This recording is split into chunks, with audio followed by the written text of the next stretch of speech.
ত্যাগ কোরবানির মানসিকতা পোষণ করবেন।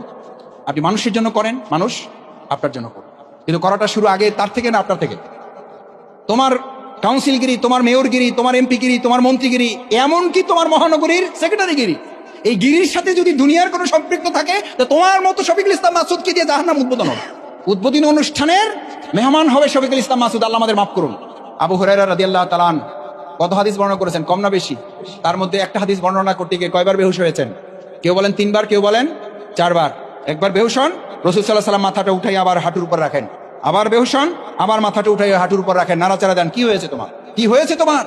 রাসূল করিম সাল্লাল্লাহু আলাইহি ওয়াসাল্লামকে বললেন, ইয়া রাসূলুল্লাহ, আপনার কোশ্চেনের জবাবে আমি যখন জানতে চাইলাম মান হুয়া, আপনি যে জাহান্নামের খবর, মেরাজের রাতে আপনি যে জাহান্নাম ভরপুর দেখে এসেছেন মহিলা এবং পুরুষ দিয়ে, 1000 জনে 999 জন কোথায় যাবে, এই খবর যখন আপনি দিলেন, তখন জাহান্নামের যে চিত্র দেখেছেন সেখানে আপনি কাদেরকে দেখেছেন? হুয়ার দেম, তারা কারা? আমি যখন আপনার কাছে জানতে চাইলাম, আপনি তখন আমি ভাবছিলাম বলবেন অহুয়া কাফের, ওহুয়া মুনাফিক, ওহুয়া মুশরিক, ওহুয়া জালেম, ওহুয়া ফাসিক, ওহুয়া মুরতাদ।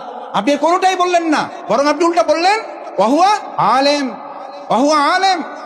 সেজন্য ভাইয়েরা, সামগ্রিক কাজের মধ্যে রব্বাকুম, এই যে আপনি রুকু করবেন, সিজদা করবেন, গোলামি করবেন, কার করবেন? সমস্ত কিছুর উদ্দেশ্য হচ্ছে বাংলাদেশ জামাত ইসলামী সেটার জন্য আপনাকে নির্ধারিত করবে। জামাতের আলাদা কোনো টার্গেট নেই।